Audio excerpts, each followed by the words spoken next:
I'm Ada from Poison Rock, and today we give a huge welcome back to Kayla Dixon. How are you, first of all, Kayla? I'm good. Thank you. Thanks for having me back.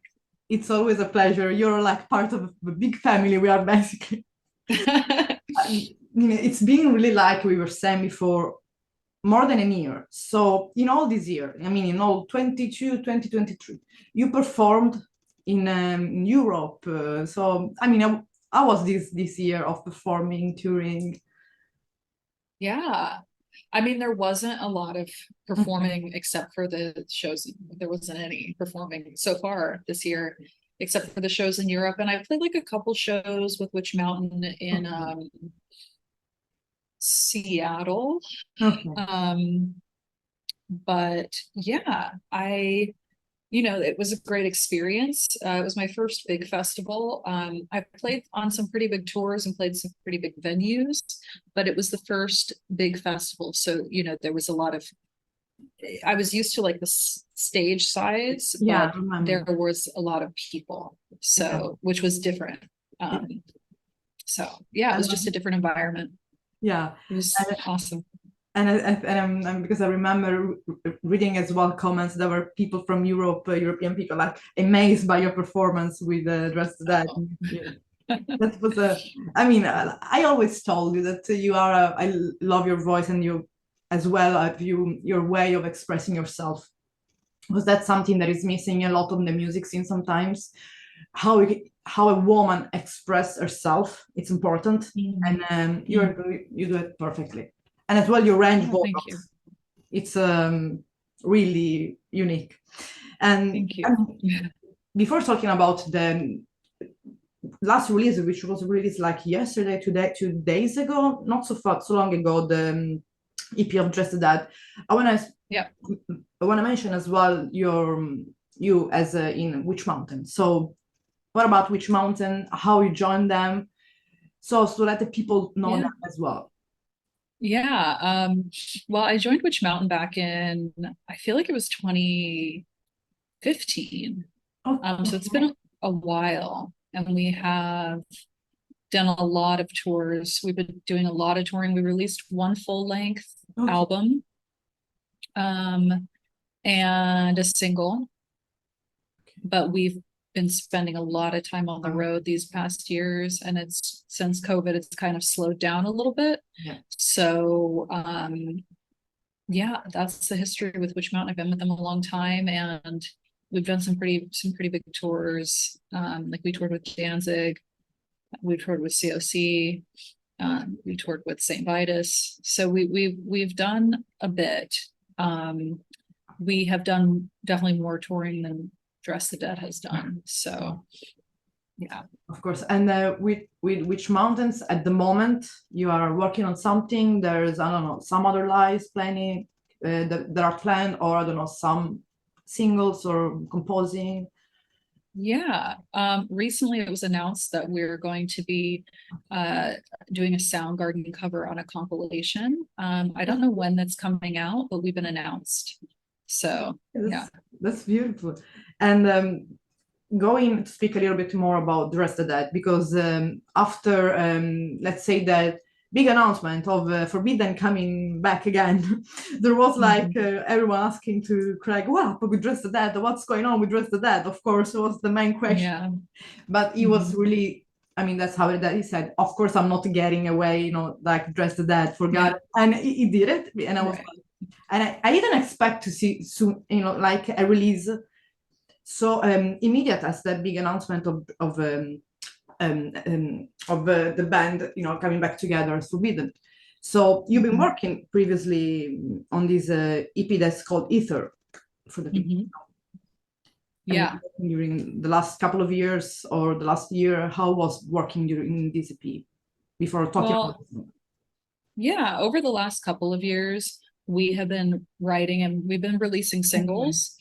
And this EP, we had been working on for about a year.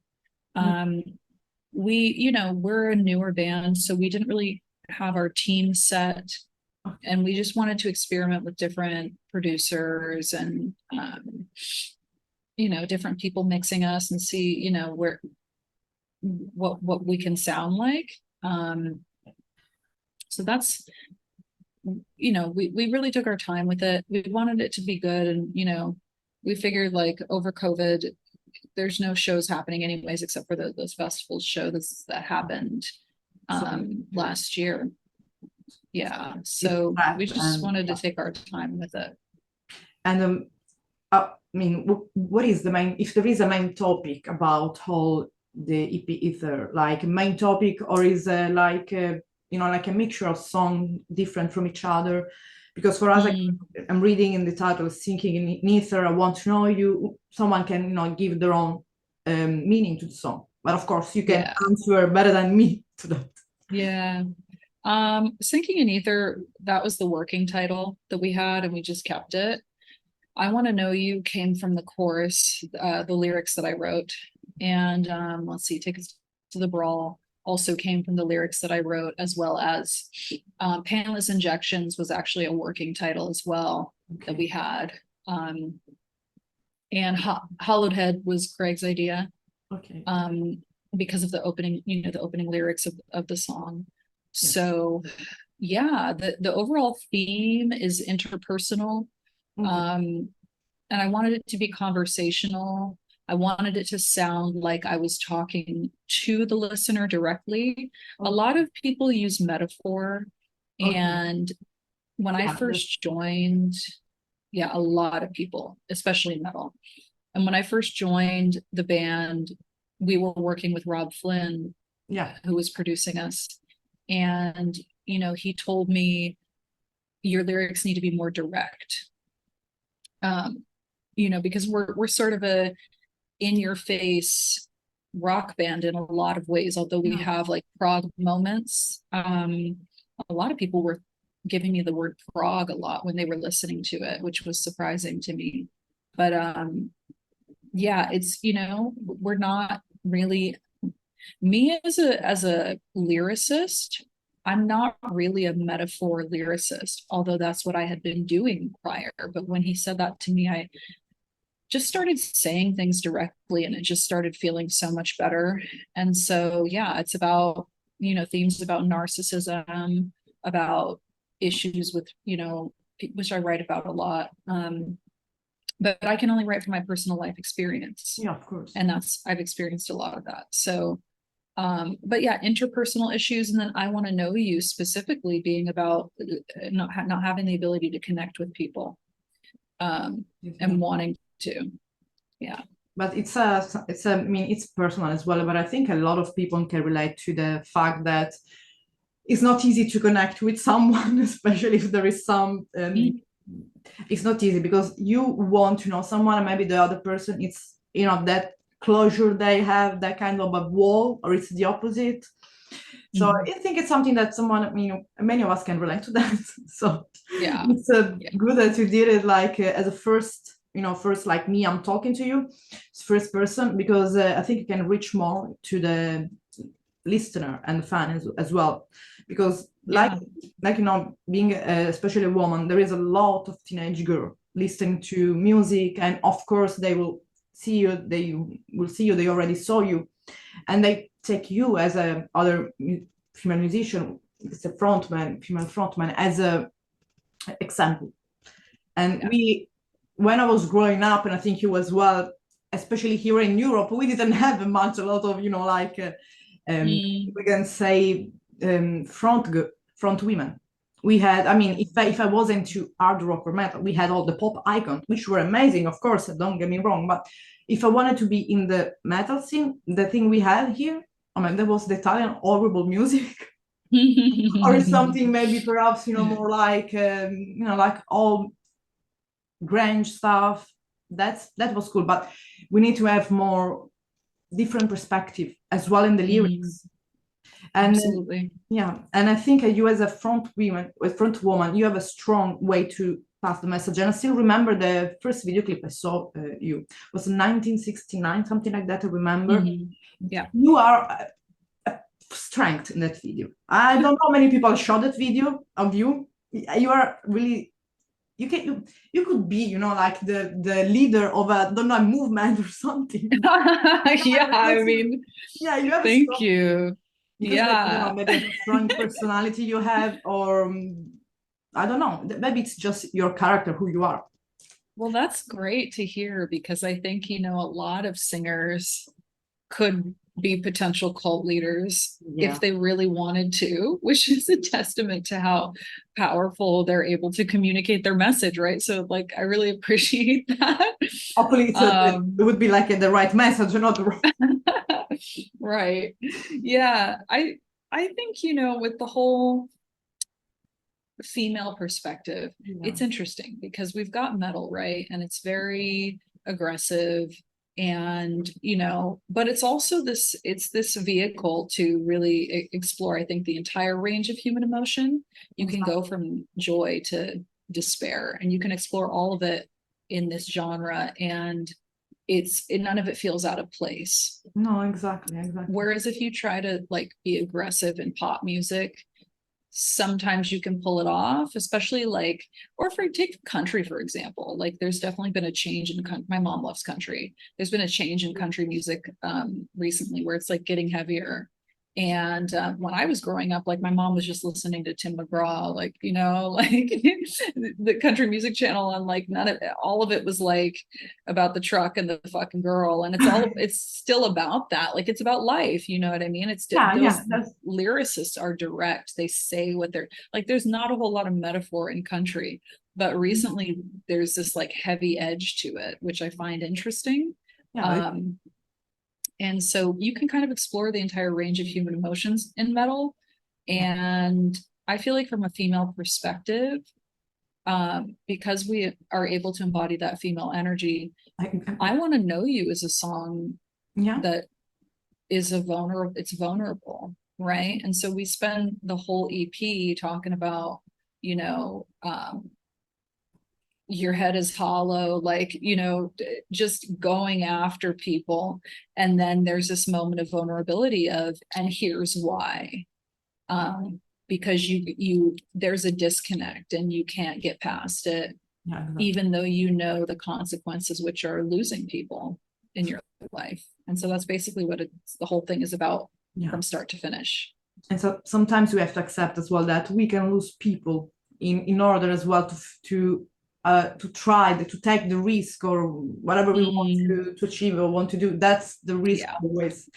And sometimes Yes. those people or situation are meant to go. But that's not in the Yeah, I control. agree. We have just to accept and let it go. I mean, and I think as well from a, like, not always a spiritual perspective, but I could say it's a kind of way, in this way, in the spiritual side, world side, you have to accept it and let it go and feel the emotion. So being more, like you say, showing as well more vulnerability in music, it's important because especially doing by a woman, it shows that you are not scared or you don't feel frightened to be yourself. I feel you say I'm exposing myself, I'm a woman, and I'm not scared about that. Because many metal women, I have to be a badass, I have to be that, I can't be a little bit vulnerable, otherwise, they're gonna beat over me. Right. So Yeah. that's kind of thing that you did that is brave as well. Yeah, I mean, I think it's a limitation of, when you talk about masculine energy versus feminine energy, masculine energy, the limitations of being only in your masculine energy is that you can't be vulnerable. So what purpose is it if we come and start to dominate this genre if we aren't able to bring feminine energy to it in order to make it better? Then it defeats the purpose. I mean, our presence alone obviously counts for something, but to show up, to be a female in the metal scene and to not bring feminine energy in the entire range of that, I feel like is a missed opportunity. So you've got like women who are super brutal. Like you've got deathcore vocalists, you've got symphonic metal. It's the entire range, but it's all coming from and it's balanced. You want to have balance between the feminine and the masculine, but you know, I feel like every woman I see that pops up in the scene is just bringing this feminine energy. And I feel like it's a responsibility that we have Yeah, to uphold that. And I mean, hey, like, do what you want to do. But for me, it's really important to show it in an authentic way. exactly. Because showing it as well, yeah, could be like risky, because if you are too like, you know, like having these tough women, so I have this kind of wall, whatever I want to have. Maybe sometimes, you know, in the music scene, I think, but in any kind of scene, even in the work, like in 9 to 5 jobs, can be done to avoid, you know, like kind of a unrespectful behavior from men, for example. So we want, and sometimes women don't show them on like a little bit more vulnerable to be, you know, kind of pranked by men. So we show us like we are strong. So there is this unbalanced ways, because we should be in music who we are, because that's how I think all the people get connected, because we are all the same. So the music, that's what is the beauty of music, because music put out all the same roof. We are all the same and unique at the same time. So we shouldn't be afraid of, I don't know, even cry in a song. I think sometimes if you're expressing yourself in tears in a song, and that moment I'm listening to the song and I'm feeling, I don't know, even down, I can recognize myself. So I'm not alone. Yeah. Sometimes that's what people need. Yeah. They need to feel that they need to be taken to the edges in order to come back to their center. Exactly.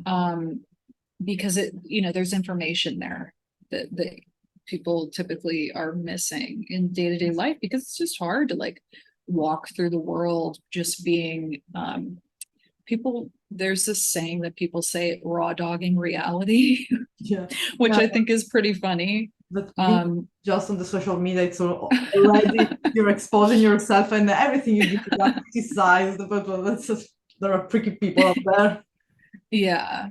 It's, but you know what? It's an act of bravery. And then you realize that it's, you know, for me, that's what I do. And I think I appear to have some sort of wall up. A lot of people have expressed that to me, but I just, you know, I'm typically, when I go places, I go there fast. So typically I'm walking really fast, or typically I'm so focused that my face is just like, you know, but the way that you are balanced.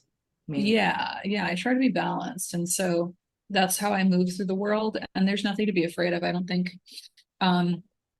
I think caring what people think is a big hindrance to a person's ability to maintain balance between their masculine and feminine energy in the world. Because the second that you start caring, you're going to start catering your behaviors, you know. So it's not easy. It's not easy. And I don't succeed at it all the time either. So. But as just seeing you like from an exterior point of view, I always see you like I say, like a big and a huge power you have in your voice, like not only singing, but as well like I was saying before, that you can spread any type of message and you will be heard. But as well, it's spoken from the heart. So you are authentic. That's what I always say to the people, and I told you maybe once that your personality remind me a lot about this American singer Leather Leone from Chastain. Like this, I told you the first interview we did, because it's herself. She doesn't care if she's famous or not. She's herself. She expresses herself, and sometimes, you know, that's not the best thing to do, because sometimes people just don't put you on the top. Maybe just leave you as you are. And but she's keep on going. She doesn't care. That's what makes her unique. And that's a lot of her that reminds me of you as well, like just being true, never being like, I'm supposed to be this way because I am the front woman of a band. I have to act as I am. And as well, I saw you being humble when you're performing in Europe. You were answering to the fan, like, thank you. Like, you didn't expect maybe it's people to see you like a big front woman as you. I mean, we opened, right? You so were amazing. It was us, and it was Vended. Vended. I think that's how you say that. The guys from Slipknot, their sons have a band. And so we played Alcatraz Festival, and I think we played before them. And then at Dynamo, we played after them.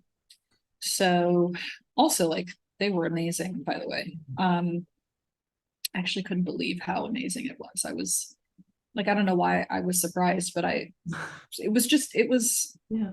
really, really good. And so anyway, when we started playing, people came from the other stages.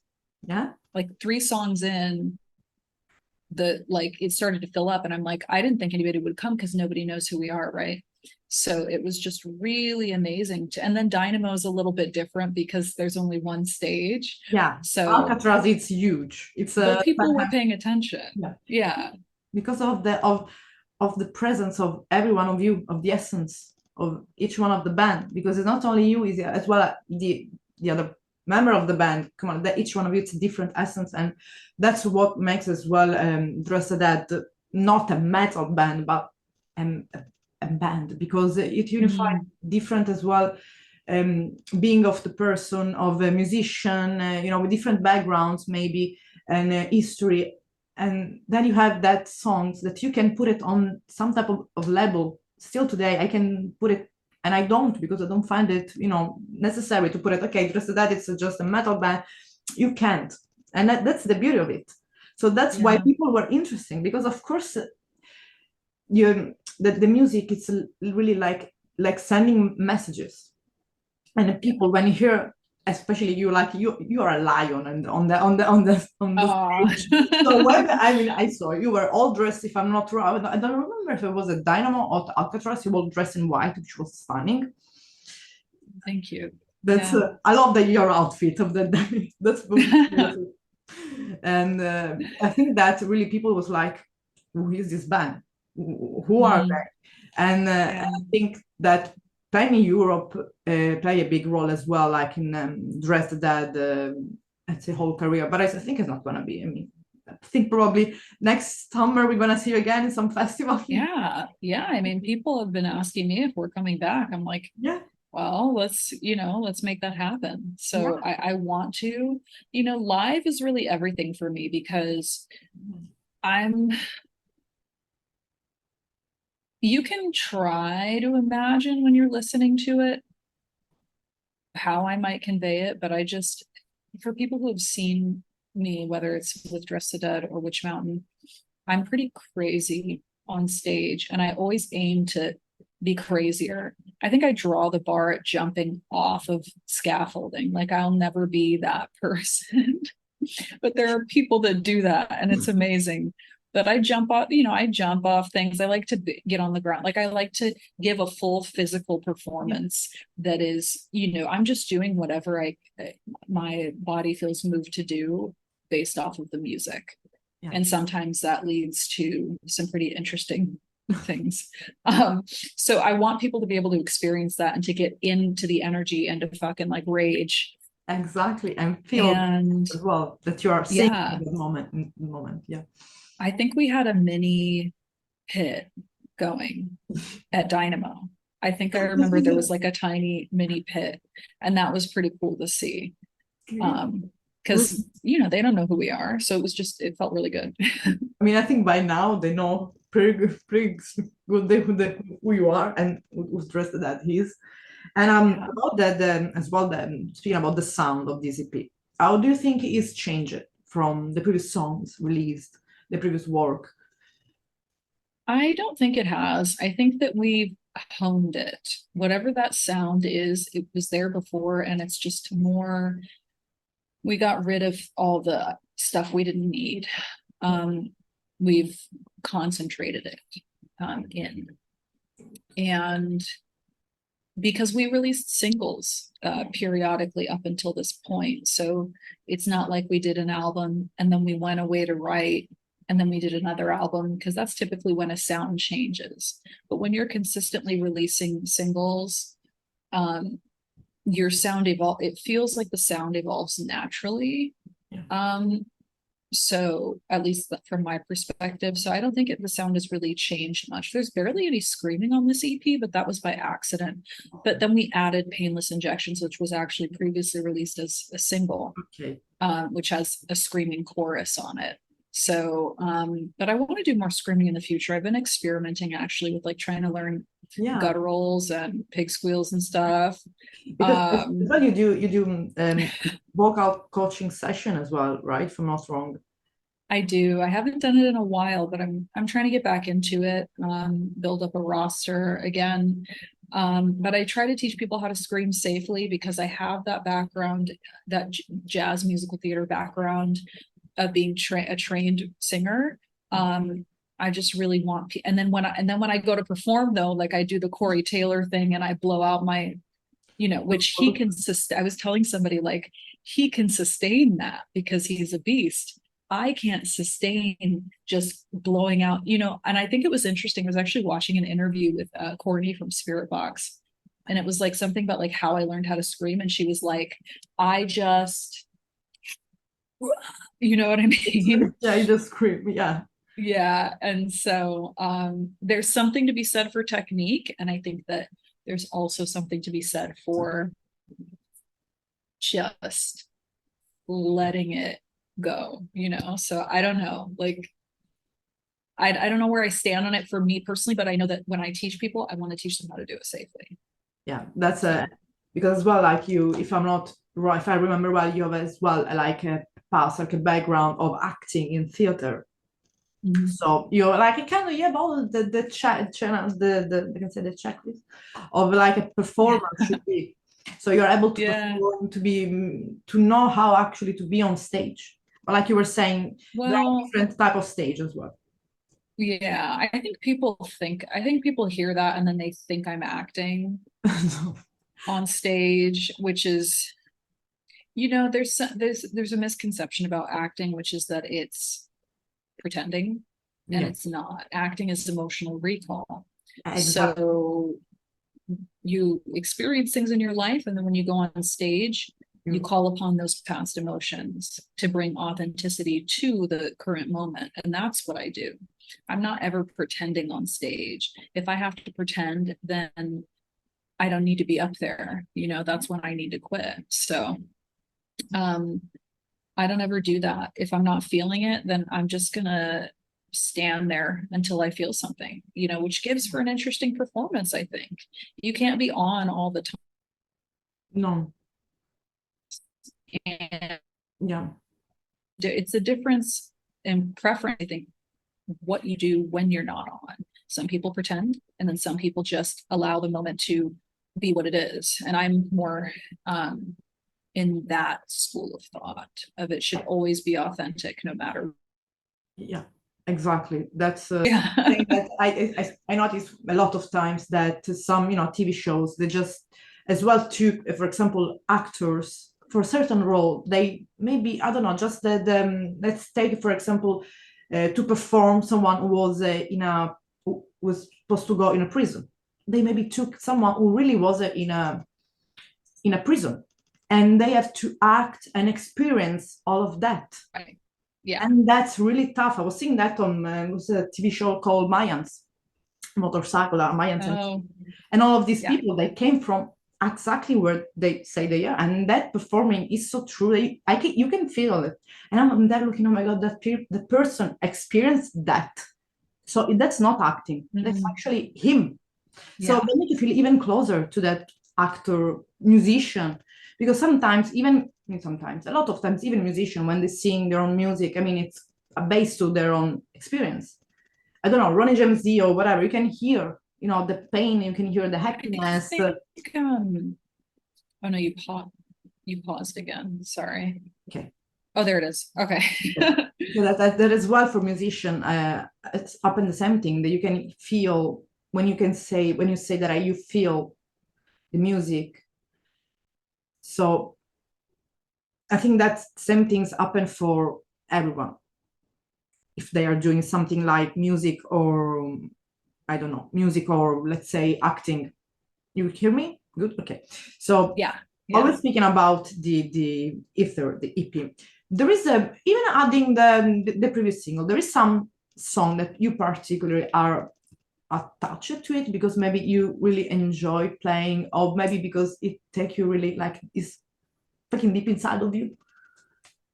Yeah, I mean, I want to know you, but I have a hard time listening to that one because it's very emotional. So that's even an example for me where I'm like, you know, having a hard time connecting, right? Yeah. Um, but tickets to the Brawl is my favorite one. And, you know, just the opening, like it was perfect when they sent it to me because that when the music comes in, it comes in out of nowhere. So like you've got this very mellow intro and then it just comes in out of nowhere. And I wanted to accompany that with an octave jump. And I just wanted it to be, I wanted people to not expect it. So that's my favorite. And also the middle section of that one.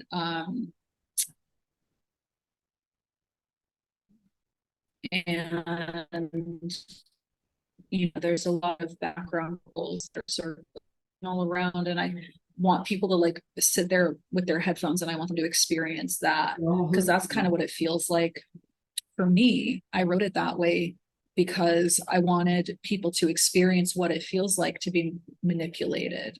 And it does feel like there's voices coming everywhere and like people are, you know, just all around, like the flying all around and like, you know, and that's the background vocals are meant to express that. So like the narcissistic behavior. So like I'm trying to manipulate, I'm trying like to do like, I don't know, the classic thing, the love bombing, for example.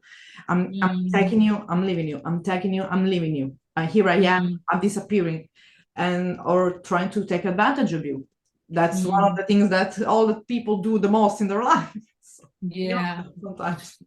Yeah. Yeah, like that. I understand that, and then people ask you why you're like creating a kind of avoidant attachment style. Guess what? Oh. Guess why? Guess why? So let's say it's not something that it's new to many people in the world. It's a, but I mean, as well, this misconception as well of an art, because nowadays, to be honest, a lot of people call narcissistic and narcissist anyone. Oh, you're a narcissist. They should check better, the boxes on the mental health disorder, which is a real disorder, because that's a lot of people with that. And then we'll understand why you develop kind of a avoidant attachment style of human being, because it's just of trusting. It's all about trusting the right person, trusting the people, because it's not easy. A lot of people stab you at your back. So I think that we haven't told them. Okay. We can find crazy. That the avoidant ones. Yeah, so I just, and one day other things in my life will be relevant and that will be what I write about. Exactly. Or maybe I'll, have something to say about current events, because a lot of people do that too. And I've never really, well, 1999, but I didn't write those lyrics. That was Peter Dolding. So when he was in the band. So, I mean, yeah, whatever's most relevant in my life. And someday us. And when the day comes, that'll be, I've always wanted to do like a concept album, actually. So that would be cool. I mean, it could be one of the next, ideas, or maybe future EPs or full length. But as just that, have you ever thought of doing like a full length? Yeah, okay. We discussed it, and it's just there's a thing that's happening right now where a lot of bands are just releasing singles, and it's just I guess a smarter marketing technique. And so we were trying to get in on that, but I think when you're so small of a band, like it doesn't really matter. And also there's really something to be said for like putting in a full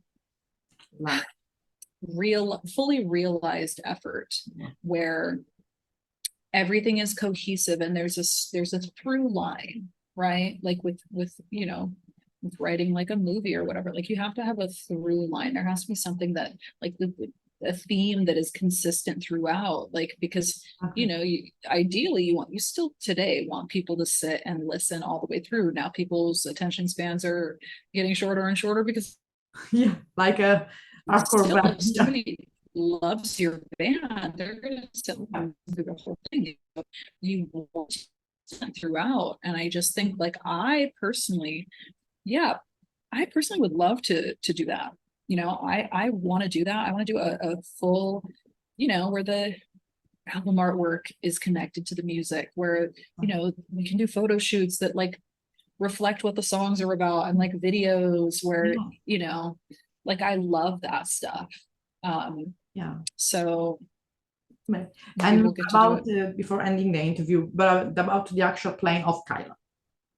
So what's going on about you right now? There's going to be some performing, some vocal coach lessons. What is going on in your current project? I don't really have anything going right now at all, actually. You know, there are a couple Witch Mountain shows that might be coming up in November that I just found out about today. They haven't been confirmed though, so they may not happen. But hopefully. And you know, we've got that Soundgarden cover coming out on that compilation. And yeah, I'm just doing what I always do, just writing. And you know, some of it gets sent to the guys and some of it doesn't, but I just been writing. And a lot of people sort of have been wondering, you know, with Forbidden, yeah, if I'm going to be doing my own that's project. But it's not. Yeah, it's entirely possible. I don't have, you know, I don't have much of a name for myself yet. So I think the timing has to be right and the circumstances have to be right. But I would do it. I don't know. I mean, that would be amazing. Just hear your own perspective about everything. It would be, I think, like a storyteller, or really like be you and tell everything you want. That would be like, for me, I will listen really with pleasure your own solo project, if there will be sooner or later. But again, thank you all for everything always, and it's always a pleasure to talk to you. Besides music and everything, it's always a pleasure seeing you and talk with you. Let's hope to do an interview sooner, maybe speaking about just you or just music or idea, what we want, idea in life, because I think I'd love like that. your voice it's important in the world as well to be heard. Thank you so much, Kayla. Have a good rest of the day, of the evening, whatever it is, and wish you all the best as always, and good luck for the EP and Witch Mountain. Thank you. Have a good day, Kayla. Bye. Bye-bye.